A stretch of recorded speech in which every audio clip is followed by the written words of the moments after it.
और कल गृह मंत्री जी पूरे देश के सामने झूठ बोल रहे हैं। आप देश के गृह मंत्री हो, ईडी जांच करके चार्जशीट लगा रही है कि वो किंग पिन है, शराब का मुख्य घोटालेबाज है। कितने लोगों से पूछताछ हुई अब तक? जिस व्यक्ति ने खुलेआम आपको 55 करोड़ रुपए गिरफ्तारी के बाद और 5 करोड़ रुपए गिरफ्तारी से पहले उस पे कार्रवाई अब तक क्यों नहीं हुई? तो आपने तो स्वीकार कर लिया कि आपने पैसा लिया है। तो ये तथा कथित शराब घोटाला पूरी तरीके से खुली किताब की तरह अब देश के सामने आ गया है। शराब घोटाला जो हुआ है वो कमल छाप दारू घोटाला है, और ये कमल छाप दारू घोटाला देश और दुनिया की सबसे बड़ी पार्टी सर से लेकर पांव तक भारतीय जनता पार्टी शराब घोटाले में डूबी हुई है। इस देश में दोहरा कानून चलेगा? आम आदमी पार्टी के लिए बिना सबूत के कार्रवाई और भारतीय जनता पार्टी के लिए खुलेआम सबूत के बाद कार्रवाई नहीं? ये तो अन्यायपूर्ण कार्रवाई है। और देश के गृह मंत्री जो कल अपने इंटरव्यू में स्वीकार कर रहे हैं कि उनको सब पता था, तो उसके बाद उनकी पार्टी ने रिश्वत कैसे ली ऐसे आदमी से? पार्टी विद द डिफरेंस, दुनिया की सबसे बड़ी पार्टी कमल छाप दारू घोटाला करके पैसा लेकर रिश्वत खाकर दूसरों पर आरोप लगाने वाली पार्टी। सभी पत्रकार बंधुओं को नमस्कार। कल भारत के गृह मंत्री ने, अमित शाह जी ने एक राष्ट्रीय टीवी चैनल पर खुलेआम झूठ बोला, खुलेआम देश की जनता को गुमराह किया और भारतीय जनता पार्टी की रिश्वतखोरी को, उनके ऊपर लगे आरोप को, उनके ऊपर लगे गुनाह को छिपाने का प्रयास किया। जिस बात के प्रामाणिक तथ्य है, जिस बात की मनी ट्रेल है, जिस बात के सबूत पूरे देश और दुनिया के सामने आ गए हैं, उस बात को गृह मंत्री जी ने कल एक राष्ट्रीय टीवी चैनल पर नकारने का और तथ्यों को झुठलाने का काम किया। और मैं बिंदुवार करके आज देश के सामने पूरा सच लाना चाहता हूं। वो सच क्या है? ईडी के द्वारा जिस शरद रेड्डी को किंगपिन बताया गया शराब घोटाले का, ईडी के द्वारा जिस शरद रेड्डी को मुख्य घोटालेबाज बताया गया शराब घोटाले का, उस शरद रेड्डी के द्वारा 60 करोड़ रुपए की रिश्वत भारतीय जनता पार्टी को दी गई है। और ये सीधे सीधे क्विड प्रो क्वो का मामला है। उससे रिश्वत ली गई और उसको बचाया गया। कार्रवाई होनी चाहिए भारतीय जनता पार्टी के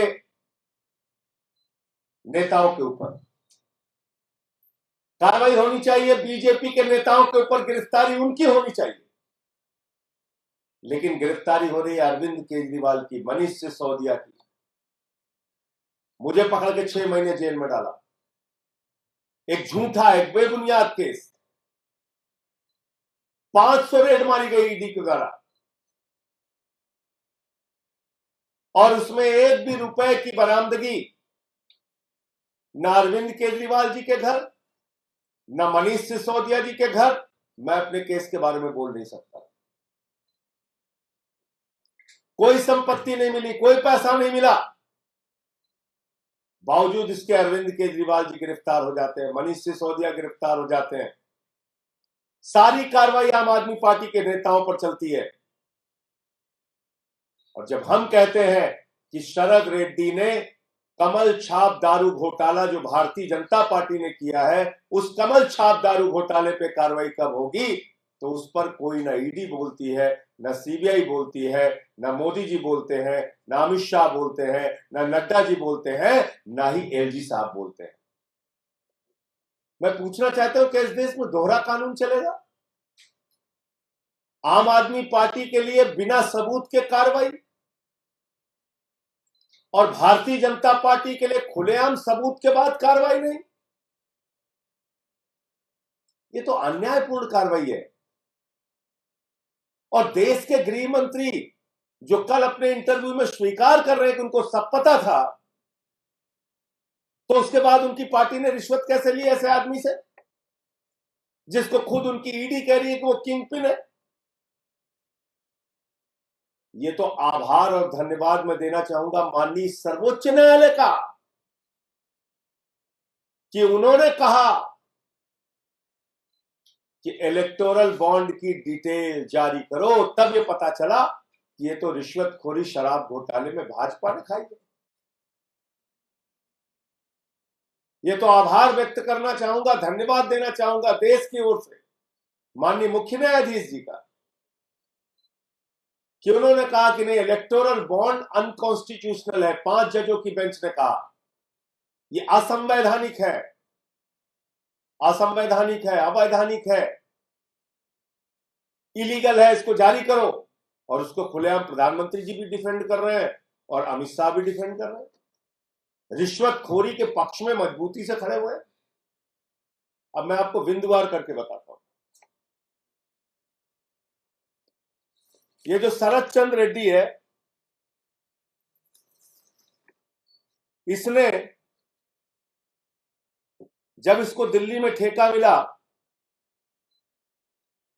उसके बाद नवंबर 2021 से लेके जुलाई 2022 के बीच में इसने 5 जनवरी को 3 करोड़ चंदा बीजेपी को दिया, 12 जनवरी को 3 करोड़ चंदा बीजेपी को दिया, 2 जुलाई को 1.5 करोड़ रुपए चंदा बीजेपी को दिया, 12 जुलाई को 1.5 करोड़ रुपए चंदा बीजेपी को दिया।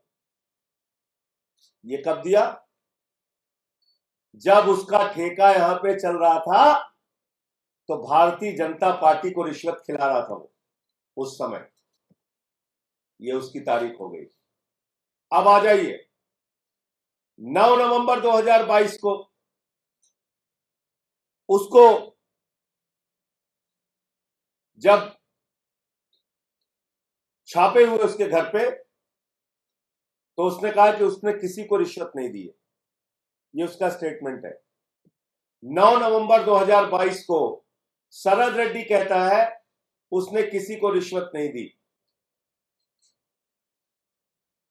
10 नवंबर 2022 को शरद रेड्डी अरेस्ट हो जाता है।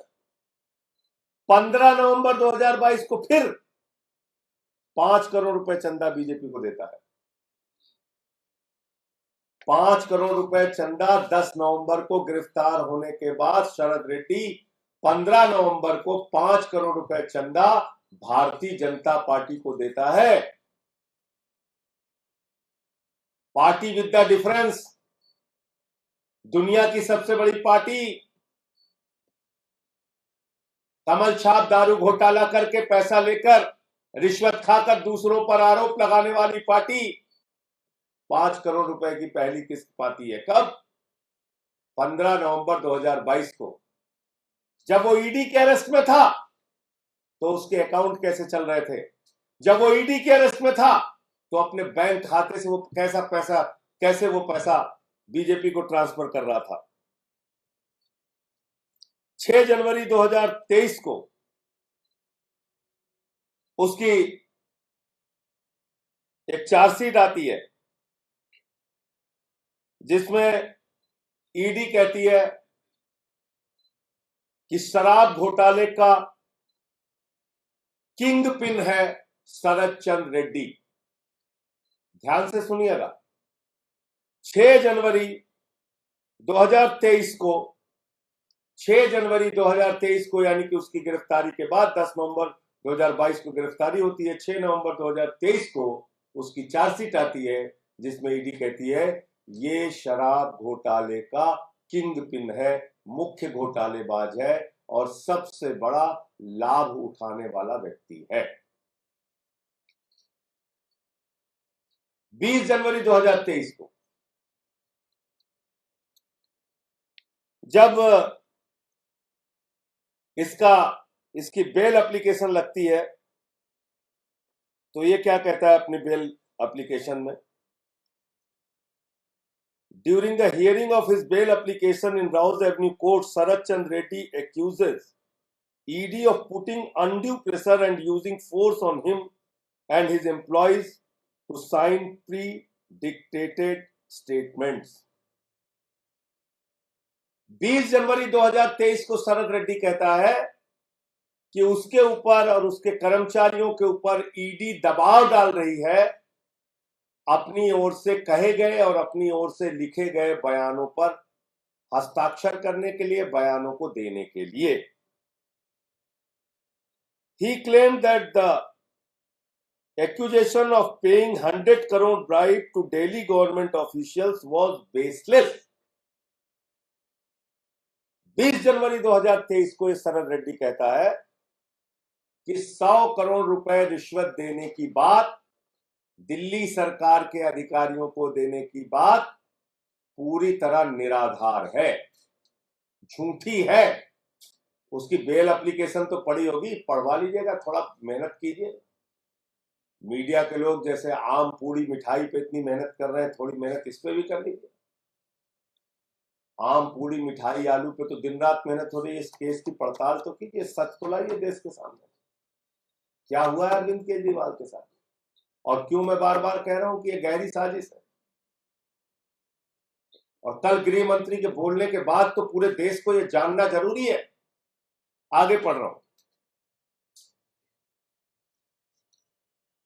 26 अप्रैल 2023 जब शरद चंद्र रेड्डी को 6 महीने हो जाते हैं, तब वो अचानक पलटी मारता है और 26 अप्रैल 2023 को वो बयान देता है कि 100 करोड़ रुपए की रिश्वत का कुछ हिस्सा, जिस बात को 20 जनवरी 2023 को इनकार कर रहा है, 26 अप्रैल 2023 को कह रहा है 100 करोड़ रुपए का रिश्वत का कुछ हिस्सा देने के लिए मैं एग्री किया था, मैंने सहमति दी थी।